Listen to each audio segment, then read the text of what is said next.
খেয়ে বের হতে হবে ঈদুল ফিতরে, আর না খেয়ে বের হতে হবে ঈদুল আজহাতে। আনাস রাদিয়াল্লাহু তাআলা আনহু বলেন, ইয়াকুল রাসূলুল্লাহ সাল্লাল্লাহু আলাইহি সাল্লাম ক্বাবলা ইয়াযহাবিল মুসাল্লা তামারাতিন, ঈদের মাঠে যাওয়ার পূর্বে আল্লাহ রাসূল কয়েকটা খেজুর খেয়ে নিতেন। ইয়াকুল বিতরান, বিজোড় খেজুর খেতেন, বিজোড় খেজুর খেতেন। বুরায়দা রাদিয়াল্লাহু তাআলা আনহু বলেন, ইয়াতাম রাসূলুল্লাহ সাল্লাল্লাহু আলাইহি সাল্লাম ক্বাবলা ইসাল্লিয়াল ফিতর, ঈদুল ফিতর পড়ার আগেই আল্লাহ রাসূল খেতেন। ওয়ালা ইয়াতাম ইলা ইসাল্লিয়া, আর কুরবানির সালাতের পরে খেতেন। তাহলে ঈদুল ফিতরে আগে খেতেন, ঈদুল আজহাতে পরে খেতেন। 3 নাম্বার গেল। 4 নাম্বার হলো কখন বের হবেন ঈদের সালাতের জন্য। আব্দুল্লাহ ইবনে বুসর রাদিয়াল্লাহু তাআলা আনহু বের হলেন তার কিছু জনগণকে নিয়ে। ঈদের মাঠে পৌঁছালে তিনি ফাআনকারা ইবতাল ইমামে, ইমাম দেরি করে সালাত আদায় করেছেন, এটাকে তিনি নাকচ করে দিলেন। এত দেরি করে সালাত আদায় করলেন কেন? হিনা তাসবিহ, সেটা হলো চাশতের সময়, 7টা 7:30টায় সালাত আদায় করেছে। তখন আব্দুল্লাহ ইবনে বুসর বলছেন, আপনার এটা ঠিক হয়নি। কাদ ফারাগানা হাজি সা, এই সময় আমরা রাসূলের যুগে সালাত শেষ করে দিয়েছি, এখন আপনি সালাত শুরু করবেন মানে? তার মানে ঈদের সালাত শুরু হবে সূর্য ওঠার পরে। বাংলাদেশে কালিকাপুরে, রাজশাহীতে ঈদের সালাত শুরু হচ্ছে 7:30টা, 8টা, 9টা। ঢাকার ঈদগাহে মাঠে একটা হলো 8টায়, একটা হলো 9টায়, একটা হলো 10টা। ধর্ম পৈতৃক সম্পত্তি, যার যা মনে লাগে সে তা করবে। ঈদের সালাত হবে সূর্য ওঠার পরপরই, 6টা, 6:30টা, ঠেকে না হয় 7টা, এর পরে যেতে পারে না। প্রয়োজনে মাঠ বড় হবে, তবুও হচ্ছে না। প্রয়োজনে মাঠ ভাগ হবে, এক ঈদের মাঠে একাধিকবার সালাত হবে না। সারা দুনিয়ার মানুষ করলে সারা দুনিয়ার মানুষই বেদাতি, তারা রাসূলের সুন্নাত মানে না। কথা আরো আছে, খুব খেয়াল করে থাকতে হবে। এই ছেলে, সম্মানিত দিনী ভাই বোন, কখন বের হবেন, কিভাবে বের হবেন? পায়ে হেঁটে। এখরজু রাসূলুল্লাহ সাল্লাল্লাহু আলাইহি ওয়াসাল্লাম ইয়ারজু মাসিয়ান, আল্লাহর নবী পায়ে হেঁটে ঈদের মাঠে যেতেন, পায়ে হেঁটে ঈদের মাঠ থেকে আসতেন। পরে ভুলে যেতে পারে আর একটা কথা রেখে রেখে 6। আনাস বলছেন, এজা কানা ইয়ামুল ঈদ খালাফাত তারিকা, যেদিন ঈদের দিন হতো আল্লাহ রাসূল রাস্তা পরিবর্তন করতেন, একটা দিয়ে যেতেন আর একটা দিয়ে আসতেন। অল্প হলেও পরিবর্তন করার চেষ্টা করবেন। এইবার তাকবীর, এখনো ঈদের মাঠ থেকে, বাড়ি থেকে বের হয়নি, এখনো কোথায় আছি? বাড়িতেই আছি, এখন বের হব, তার প্রস্তুতি। ইবনু শিহাব জোহরি বলেন, কানান নাস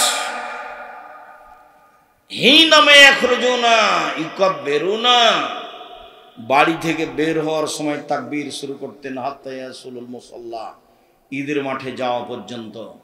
বাড়ি থেকে বের হওয়ার সময় বলতেন ঈদুল ফিতরে, আল্লাহু আকবার, আল্লাহু আকবার, লা ইলাহা ইল্লাল্লাহ, আল্লাহু আকবার, আল্লাহু আকবার, ওয়ালিল্লাহিল হামদ, আল্লাহু আকবার কাবীরা, আলহামদুলিল্লাহ কাসীরা, সুবহানাল্লাহি বুকরাতাও আসিলা।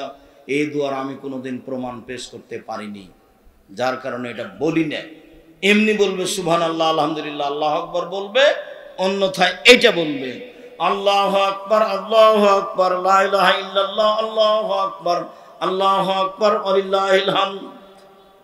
হাত্তা ইয়াকসুরুল ইমাম, ইমাম যখন সালাতের জন্য বের হবে তখন এটা বন্ধ হয়ে যাবে। সারাদিন চলবে, তার এটা নিশ্চিত বিবরণ পাওয়া যায় না।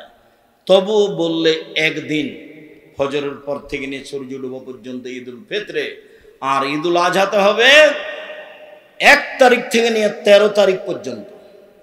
ওটা লম্বা হয়ে গেল। ওই 10 দিন যে খুব দামি দিন, কি দিয়ে দাম পার করবেন?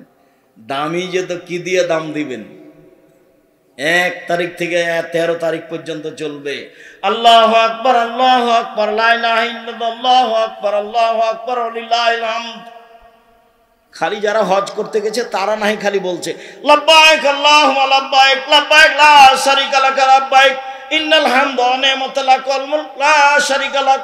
তোমার দরবারে উপস্থিত, আমরা তোমার দরবারে উপস্থিত, প্রশংসা তোমার, অনুগ্রহ তোমার, রাজত্ব তোমার, কোনো শরীক নাই তোমার। লাব্বাইক আল্লাহুম্মা লাব্বাইক লাব্বাইক লা শারীকা লাক লাব্বাইক ইন্নাল হামদা ওয়া নি'মাতা লাক ওয়াল মুলক লা শারীকা লাক। ওরা না এটা বলছে, আমাদের বলার কিছু নেই, আমরা একবারে মাঠ ঘাটে একাকার করে দেব। আল্লাহু আকবার আল্লাহু আকবার লা ইলাহা ইল্লাল্লাহ আল্লাহু আকবার আল্লাহু আকবার লিল্লাহিল হামদ। ইখরুজু আবু হুরায়রা আব্দুল্লাহ ইবনে উমর ইলা সুক ফিল আইয়ামিল আশর। আব্দুল্লাহ ইবনে উমর আবু হুরায়রা যুলহিজ্জার 1 তারিখ থেকে নিয়ে 13 তারিখ পর্যন্ত বাড়ি থেকে বের হতেন, বাজারের দিকে রাস্তায় বলতেন আল্লাহু আকবার আল্লাহু আকবার লা ইলাহা ইল্লাল্লাহ আল্লাহু আকবার আল্লাহু আকবার লিল্লাহিল হামদ। ওই কবরের নাস মা তাকবীরাতিহিমা, ওদের দুইজনের সাথে যারা শুনতো রাস্তাঘাটে বাজারে তারা বলতো আল্লাহু আকবার লা ইলাহা ইল্লাল্লাহ আল্লাহু আকবার লিল্লাহিল হামদ। পুরুষেরা এবার ঈদের মাঠে যাচ্ছে, তাহলে মহিলাদের সাথে নেন, তারপরে তখন ঈদের মাঠ। এখন আমরা কোথায় আছি? রাস্তায়, বাসা থেকে বের হচ্ছি, মহিলারাও বের হবে। উম্মাতিয়া রাদিয়াল্লাহু তাআলা আনহা বলেন উমিরনা নুখরিজাল হুইয়া জাতিল খুদুরে, আমাদের ঋতুবতীদেরকে ঈদের মাঠে যেতে বলা হয়েছে, যুবতী মেয়েদেরকে বলা হয়েছে, ভালো মহিলা তো ঈদের মাঠে যাবেই, ঋতুবতীও যাবে। আব্দুর রাজ্জাক সাহেব কালিকাপুরে মহিলাদের ব্যবস্থা নেই বলে ওরা কি আরে ধানের কি আরে দাঁড়াবে মাঠে, রাস্তায় দাঁড়াবে। গ্রামবাসী করে না কেন? সাথে সাথে করতে 24 ঘন্টার মধ্যে মহিলাদের জন্য ঈদের ব্যবস্থা করতে হবে। সব কিছু হয়, এটা হয় না, দুনিয়া হয়, বাড়ি হয়, বিল্ডিং হয়, এটা কেন হয় না?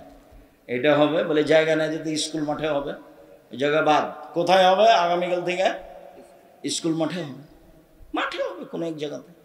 ছেলেদের খেলার জায়গা হয়, সলাতের জায়গা হবে না, ফাঁকা জায়গায়। এখন বলবো ফাঁকা জায়গায় কোথায় সলাতে হতে হবে তার। এখন চলে আসে ঈদের মাঠে। এইবার ঋতুবতী মহিলারা ঈদের মাঠে যাবে, ভালো মহিলা তো যাবেই। সলাতের সময় ঋতুবতী মহিলারা পৃথক হয়ে থাকবে। ইয়াসাদনা জামাতাল মুসলিমিনা দাওয়াতাহুম, তারা মুসলমানদের তাকবীরে দুয়াতে শরীক হবে এবং বক্তব্য শুনবে। ইকাব্বিরনা মান নাস, ঋতুবতী হায় জলা মহিলারা বলবে লাব্বাইক আল্লাহুম্মা লাব্বাইক লাব্বাইক লা শারীকা লাক লাব্বাইক। মহিলারা বলবে আল্লাহু আকবার লা ইলাহা ইল্লাল্লাহ আল্লাহু আকবার লিল্লাহিল হামদ। ঋতুবতী হায় জলা মহিলারা বলবে আল্লাহু আকবার লা ইলাহা ইল্লাল্লাহ আল্লাহু আকবার লিল্লাহিল হামদ। তো তাহলে মধ্যখানে কথা বলেনি, এখন মহিলার হজ তো ওরও তো ঋতু হয়ে গেছে, তাহলে ওও বলবে লাব্বাইক আল্লাহুম্মা লাব্বাইক লা শারীকা লাক লাব্বাইক ইন্নাল হামদা ওয়া নি'মাতা লাক লা শারীকা লাক। ঋতু অবস্থায় কোনো মহিলা কাবা ঘর তওয়াফ করতে পাবে না, এটা বন্ধ থাকবে। সালাত তালবিয়া চলবে।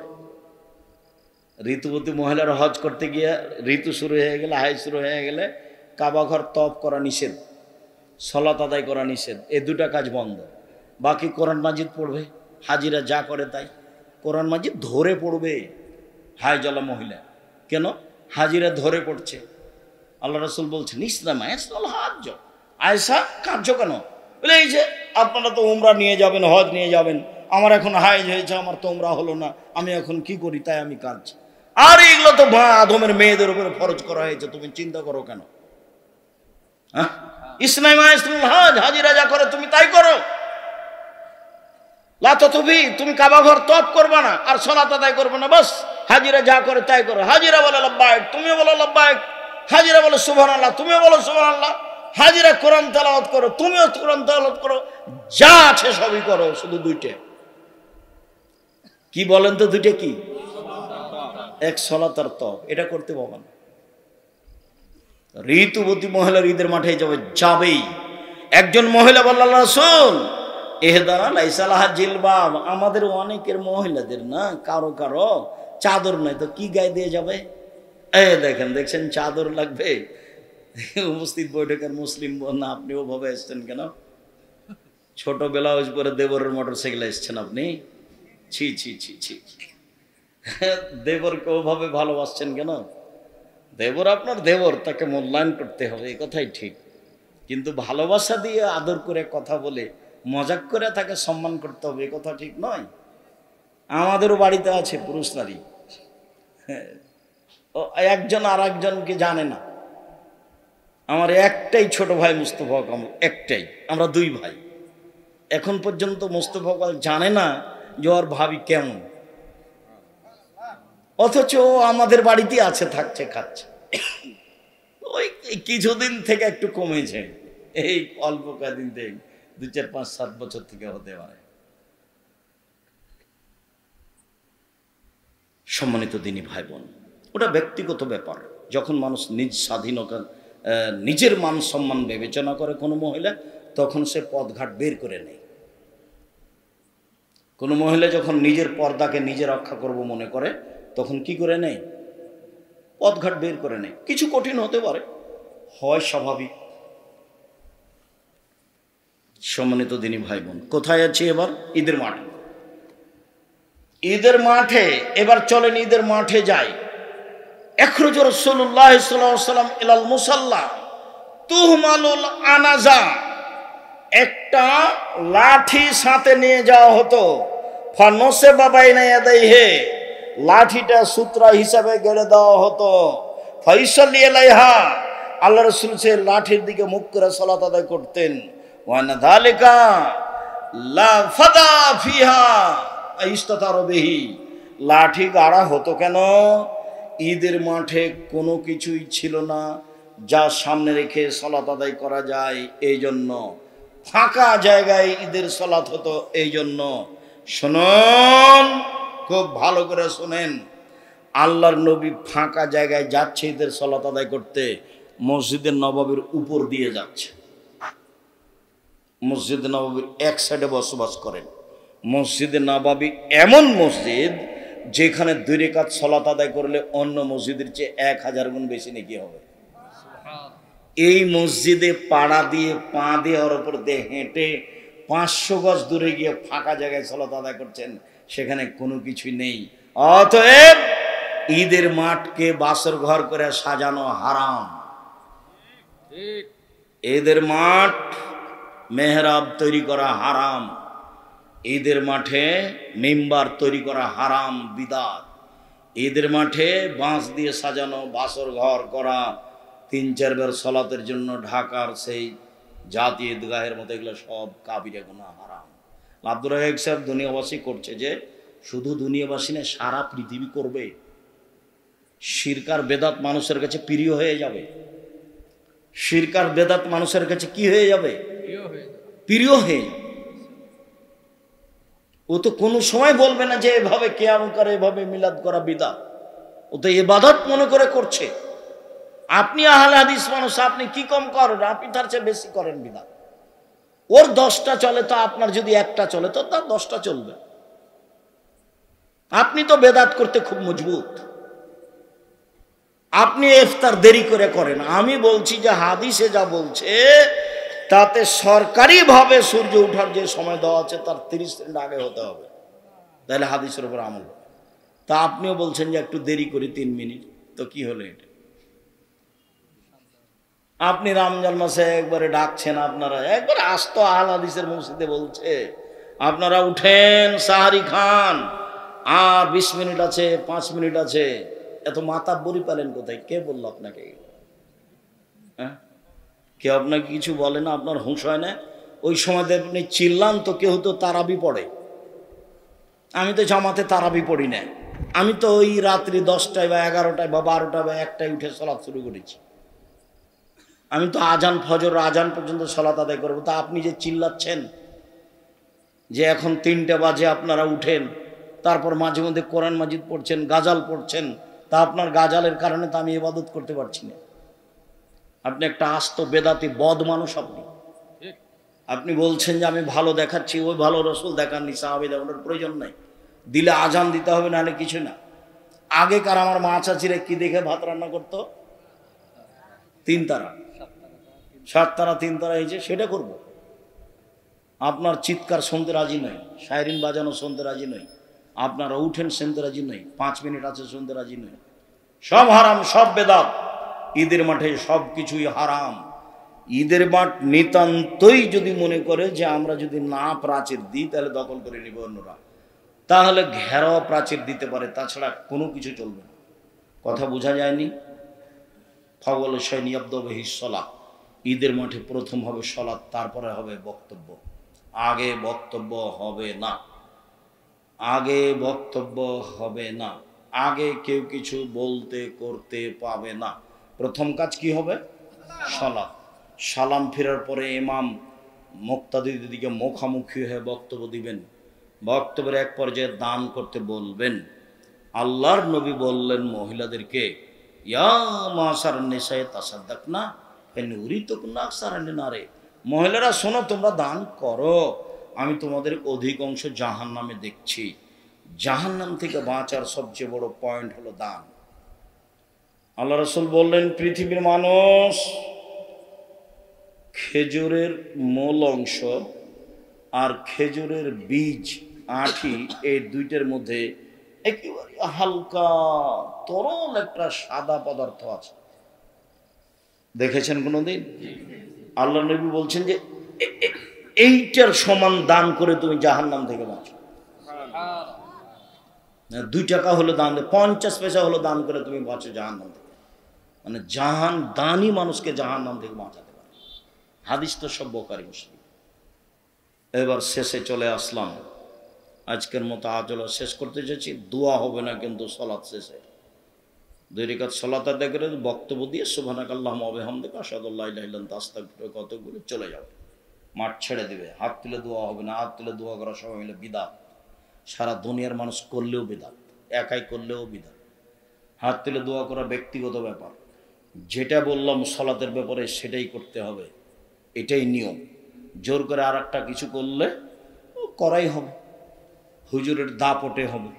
হুজুর তো বলেছে, কে বলছে 7 ভাগে কুরবানি চলবে না, তা আপনিও করলেন, হলো। তো হুজুর বলেছে, কে বলেছে হাত তুলে দেওয়া চলবে না, কে বলেছে আগে বক্তব্য দেওয়া যাবে না, তা আগে বক্তব্য দিল, ঠাসেনে চেয়ারম্যান দিল, মেম্বার দিল, তারপর হুজুরও দিল। আমি যদি কোনোদিন কোনো মাঠে উপস্থিত হই, চেয়ারম্যান তো বহুদূরের কথা, উপর থেকে উপরে যারা আছে এমন কোনো মানুষ থাকবে না মাঠে যে সাহস করতে পারে আমার সামনে বক্তব্য দিতে পারে। ওই হিসাবে আমি রাখি, ওকে আমি উঠাই আর বসাই, আল্লাহ কোনো দিন পিছিয়ে নিয়ে যায়নি, আল্লাহ ওইভাবেই রেখেছে। আলহামদুলিল্লাহ, আলহামদুলিল্লাহ, আলহামদুলিল্লাহ, আলহামদুলিল্লাহ। কোনো দিন আল্লাহ কোনো মানুষের অধীনে রাখেনি, একবারে ফ্রি রেখেছে। যার কারণে কোরআন হাদিস খুব স্বাধীনভাবে বলতে পারি আলহামদুলিল্লাহ। কোনো সময় কোনো বাধার মুখোমুখি হয় না। কেউ যদি পথ খরচ না দেয় তো তা আসে যায় না, ওকেই পাল্টা পথ খরচ দেবো ইনশাআল্লাহ। যার জন্য আল্লাহর শুকরিয়া আদায় করি, মাঝে মধ্যে সিজদা করে শুকরিয়া আদায় করি। আলহামদুলিল্লাহ, তোমার শুকরিয়া আদায় করি। ভুল ত্রুটি যদি হয় তুমি মাফ করো, আমার ভুল দিয়ে তুমি জামিয়া সালাফের ক্ষতি করো না। আমি মানুষ হিসাবে ভুল করে জামিয়া সালাফের ক্ষতি করতে চাই না। তুমি সর্বশক্তিমান, তুমি জামিয়া সালাফে কবুল করো। সম্মানিত দিনী ভাই বোন, আব্দুল্লাহর মিন্নাতুল বারী 2য় খণ্ড বের হয়েছে। ব্যতিক্রম বই বুখারীর ব্যাখ্যা 2য় খণ্ড। অনেক বড় সাধনার কাজ, অনেক বড় কাজ, অনেক বড় সাধনার কাজ। ওটা আপনাদেরই ছেলে, আপনাদেরই ভাই, দোয়া করবেন তার জন্য। তার কয়েকটা বই আছে, আর আমিও খাকসার আমারও কিছু যেগুলো বই আছে, সবাই নিয়ে যাবেন আলিতে সম্পত্রিকা, কেউ ছেড়ে যাবেন না, এটা আমার অনুরোধ। 30 টাকাতে একটা পত্রিকা নিয়ে যাবেন। আপনার টাকা দিয়ে কিন্তু পত্রিকা ছাপে, 2.5-3 লাখ টাকা হয়, প্রশ্নের উত্তর হবে না। তো আমার দিনী ভাই বোন সবাইকে বলছি, ওই আর আব্দুল্লাহ না, প্রশ্নের উত্তর হবে না, ওই প্রশ্নের উত্তর পত্রিকায় আসবে। আছে আব্দুল্লাহর সিলেবাস আছে, মক্তব পরিচালনার সিলেবাস। আমি আপনাদেরকে যে আলোচনাটা করলাম সে আলোচনা মেনে যাওয়ার অনুরোধ জানাচ্ছি। এবং সবাইকে দুয়ার বই আছে, নামাজের উপরে আমার লেখা বই আছে, না এসব বইগুলো সবাইকে নিয়ে যেতে বলছি। টাকা না থাকলে একটা পত্রিকা হাতে করে যাবেন, আব্দুল্লাহর সিলেবাস নিয়ে যাবেন, আলিতে সম পত্রিকা নিয়ে যাবেন 30 টাকা দিয়ে। আমার দিনী ভাই বোন যারা আমার দিনী বোন আছেন, তারা দেখেন বেগম রোকেয়া বই লিখেছিল অবরোধবাসিনী। বেগম রোকেয়ার বিপরীত বই লেখা হয়েছে কেন হবো অবরোধবাসিনী। তো আব্দুল্লাহর মিন্নাতুল বাড়ি সবাই নিয়ে যাবেন, বই পুস্তকগুলো স্টেক্সে নিয়ে যান। আমার দিনী ভাই বোনকে বইগুলো সংগ্রহ করার অনুরোধ জানিয়ে আপাতত আজকের মতো কথা এখানে শেষ করলাম। একটা বই হোক, এখন পত্রিকা হোক, হাতে করে নিয়ে যাবেন। সুবহানাকাল্লাহুম্মা ওয়া বিহামদিকা আশহাদু আল্লা ইলাহা ইল্লা আনতা আস্তাগফিরুকা। আসসালামু আলাইকুম। আচ্ছা জাযাকুমুল্লাহ বারাকাতুহু। শুকরিয়া। সুবহানাকাল্লাহুম্মা ওয়া বিহামদিকা আশহাদু আল্লা ইলাহা ইল্লা আনতা আস্তাগফিরুকা ওয়া আতুবু ইলাইক। আসসালাম। আমার হাতের বামে আছে বই পুস্তক, সবাই নিয়ে যাবেন। টাকা না থাকলে একটা পত্রিকা হাতে করে যাবেন, ওটা একটা দানের স্থানে কাজ করবে। আসসালাম।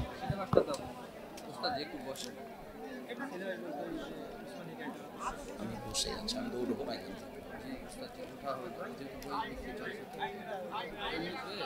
সামনে দাঁড়িয়ে কিছু প্রশ্ন মিডিয়া তো সব